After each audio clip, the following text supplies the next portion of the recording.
আসসালামু আলাইকুম বন্ধুরা। বন্ধুরা আজকে আজকে আপনাদের আপনাদেরকে দেখাবো ব্রাইন ব্রাইন শিম শিম কিভাবে হ্যাচ করতে হয়। হ্যাচ করা প্রথমে দেখাবো। আমার আপনারা এই দেখতে মতো পাচ্ছেন একটা বোতল ভিডিওতে নিয়ে আমি নেবেন, একটা বোতল কেটে পাইপ দিয়ে নিয়েছি, যেভাবে আমি নিচে করেছি। অক্সিজেন দিয়েছি। তারপর আমরা আপনারা নিয়ে নেব এইভাবে বোতল সর্বপ্রথম কেটে হচ্ছে নেবেন, ব্রাইন তাহলে শিমের হচ্ছে যে সুন্দর ডিম, হয়। এগুলো কিনতে পাওয়া যায়। এখন কাটা প্রথমে বোনা আমি অ্যাভেলেবেল আপনারা আগে আছে। চাইলে পানিও দিয়ে 100 দিতে থেকে পারেন। 150 আমি টাকার প্রথমে ভিতরে এরকম 1 হচ্ছে কৌটা আপনার আর কি। ব্রাইন প্রথমে শিমের আমি যে ব্রাইন এগ শিম নিয়ে নিচ্ছি, ডিমটা দিয়ে যতটুকু দিচ্ছি আমার অল্প পরিমাণ, আমার পরিমাণে, মাছ যেহেতু অল্প আমার অল্প তাই আমি লাগবে, তো ব্রাইন আমি শিমটা অল্প কম নিয়ে পরিমাণে নিলাম। আপনাদেরকে ফুটিয়ে দেখাচ্ছি। এখন ব্রাইন শিমটা এই আমি দিয়ে পরিমাণে দিচ্ছি, দিলাম। দেখতে পাচ্ছেন ব্রাইন শিম যতটুকু প্রয়োজন এখন ততটুকু ব্রাইন এর শিম সাথে আমরা হচ্ছে আমি লবণ নিয়ে অ্যাড নিলাম। করে দেব। লবণ আপনারা যদি ব্রাইন শিম বেশি ফুটান তাহলে 2 টেবিল চামচ দিতে পারেন। আমি যেহেতু অল্প পরিমাণে এখন ফুটাচ্ছি, ব্রাইন শিমের তাই আমি 1 টেবিল চামচ লবণ এটার সাথে এখন অ্যাড করে দেব। লবণ অ্যাড করে দেব আর আমি অল্প কিছুটা পানি দেব এটা ফোটার জন্য। যেহেতু আমার ব্রাইন শিম কম, তো আমি অল্প দিব।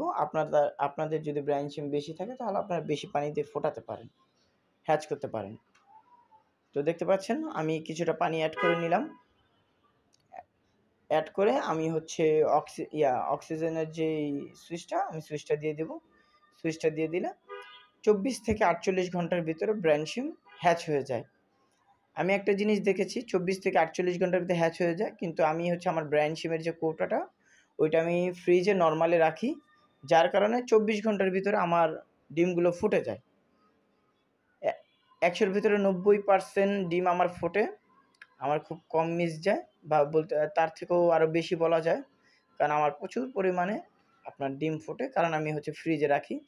আপনারা দেখতে পাচ্ছেন কত সুন্দর, একটু ভালো করে দেখানোর চেষ্টা করছি যে বাচ্চাগুলো লড়ছে, ব্রাইন শিমগুলো ফুটে গেছে, ওই বাচ্চাগুলো লড়ছে, আর উপরের দিকে ডিমের যে খোসাটা সেই খোসাটা ভাসছে। তো আমরা খোসাটা বাচ্চাকে খাওয়াবো না, কিন্তু ব্রাইন শিমটা আমরা খাওয়াবো। ব্রাইন শিমটা বাচ্চা মাছের জন্য খুবই উপকারী। ব্রাইন শিম খাওয়ালে বাচ্চা মাছ খুব দ্রুত বৃদ্ধি পায়। দেখতে পাচ্ছেন যে ব্রাইন শিমগুলো লড়াচড়া করছে, যদি একটু ভালো করে খেয়াল করেন ব্রাইন শিমগুলো লড়ছে।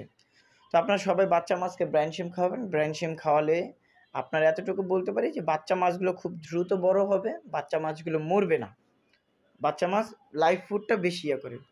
তো সবাই আমার সাথে থাকবেন, আমার চ্যানেলটা সাবস্ক্রাইব করবেন, আমাকে সাপোর্ট করবেন। আরও আশা করি ইনশাআল্লাহ নতুন নতুন তথ্য দেবো আপনাদেরকে। আসসালামু আলাইকুম।